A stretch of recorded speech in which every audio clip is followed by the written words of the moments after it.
Assalamualaikum warahmatullahi wabarakatuh. Kami dari kelompok 4 akan menjelaskan materi tentang anatomi fisiologi sistem integumen yang akan dijelaskan oleh Rian. Saya akan menyampaikan definisi. Saluran tubuh manusia bagian terluar terbungkus oleh suatu sistem yang disebut sistem integumen. Integumen berasal dari bahasa Yunani yaitu integumentum, artinya penutup. Nah, penutup ini terdiri dari kulit, rambut, kuku, dan kelenjar. Nah, ini adalah anatomi kulit.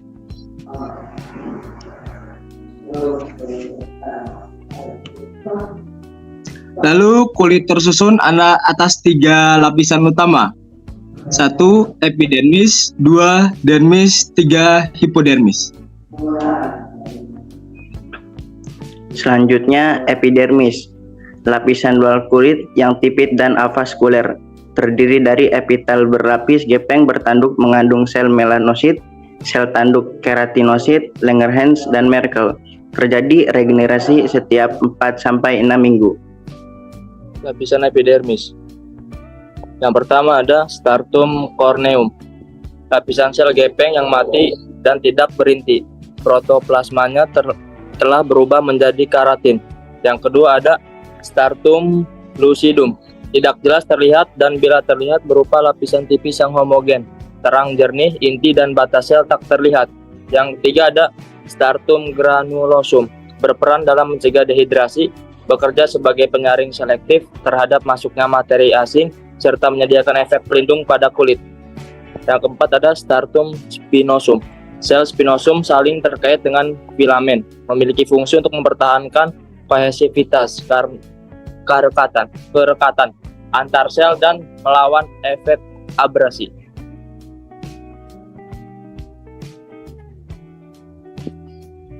Dan yang terakhir ada stratum basal. Lapisan yang paling dalam terdiri atas sel berbentuk kubus, terdiri dari sel pembentuk melamin yang mengandung pigmen.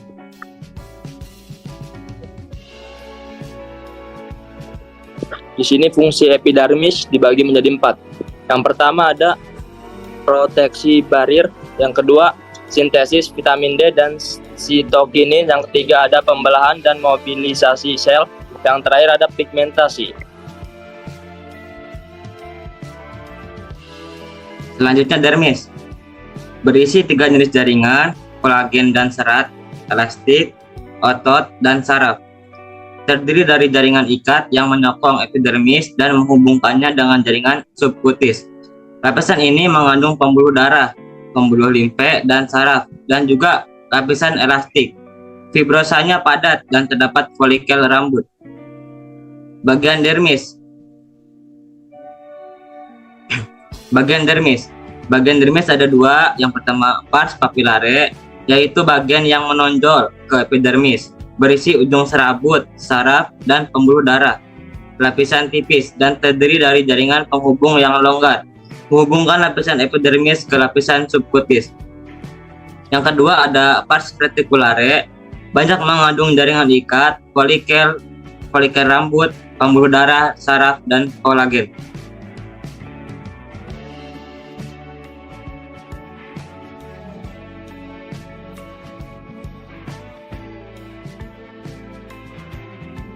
Subkutis atau hipodermis terdiri atas jaringan ikat longgar berisi sel lemak. Lapisan sel disebut paniculus adiposa yang berfungsi sebagai cadangan makanan. Tebal tipisnya jaringan lemak tidak sama tergantung pada lokasinya. Di abdomen dapat mencapai ketebalan 3 cm. Kelopak mata fungsinya sebagai isolator panas bagi tubuh.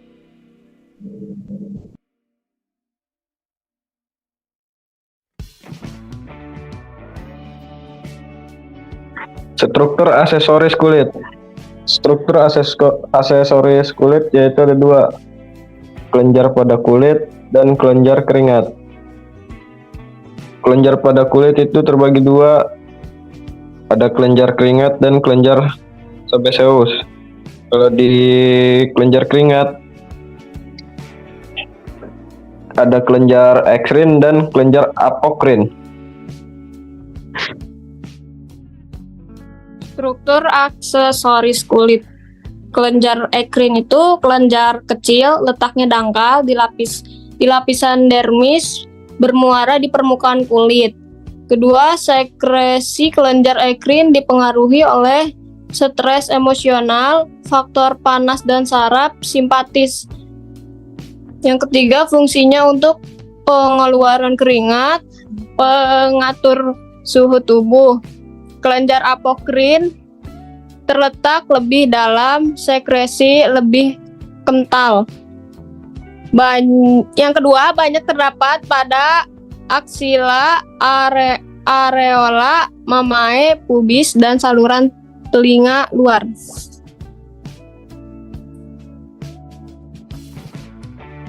Selanjutnya ada kelenjar sebaseus. Terletak lebih dalam, sekresi lebih kental. Yang kedua, banyak terdapat pada aksila, areola, mamae, pubis, dan saluran telinga luar.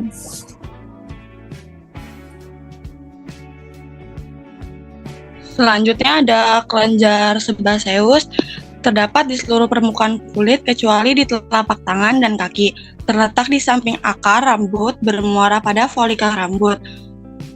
Fungsi memberi lapisan lemak, bakteriostatik, menahan evaporasi. Selanjutnya ada rambut, terdiri dari akar dan batang, menutupi hampir seluruh permukaan tubuh, diproduksi oleh folikel rambut. Siklus pertumbuhan rambut itu dari fase anagen, fase telogen, dan fase katogen. Nah, pada saat 85% mengalami fase anagen, 15% mengalami fase telogen.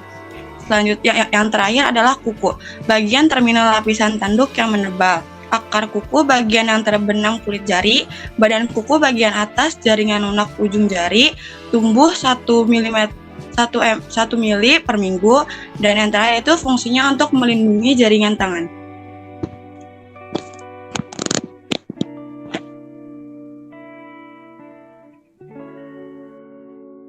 Selanjutnya itu akan menampilkan video mengenai sistem integumen.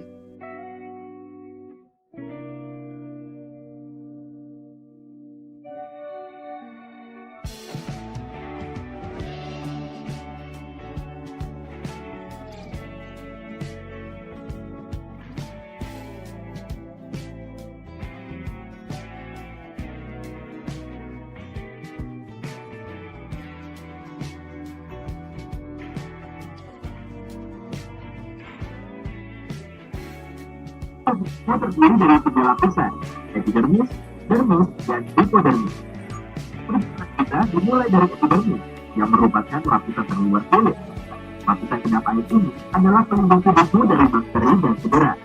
Pelindungnya dilengkapi keratin, zat yang memperkuat rambut dan kuku.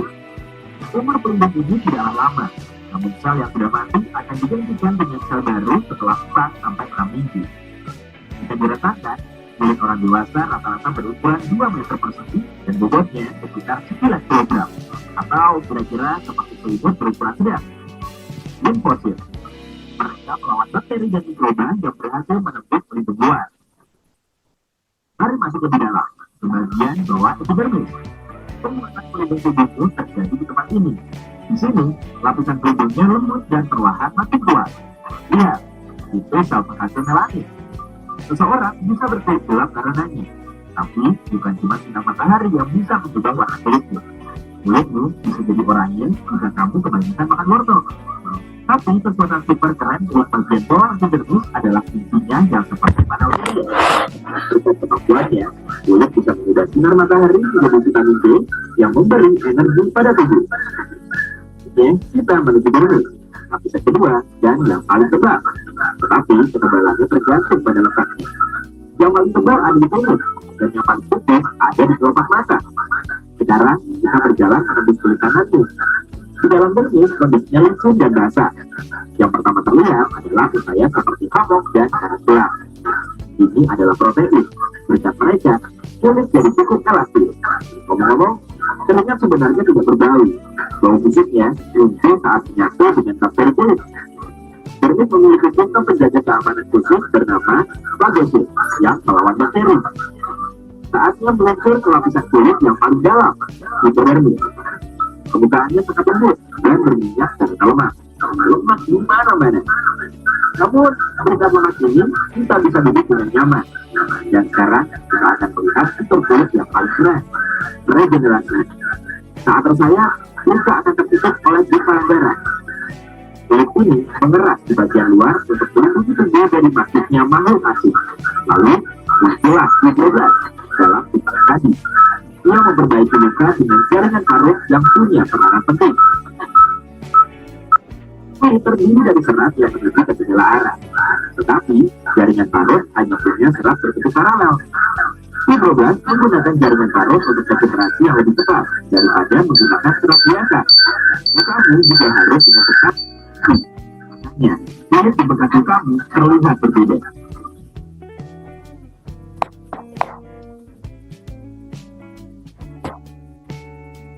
Selanjutnya akan saya serahkan kepada MC.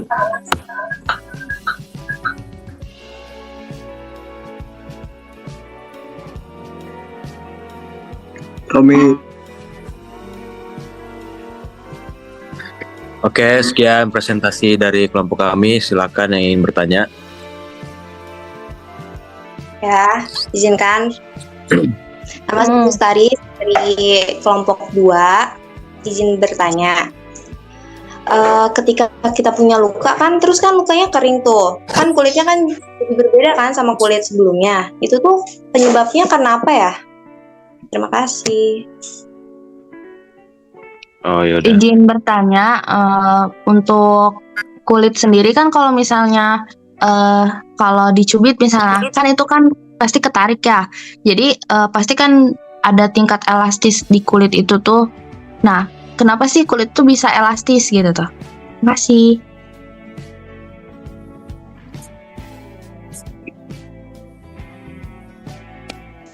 Ya, saya ngejawab punya apa sih tadi tuh Dwi ya?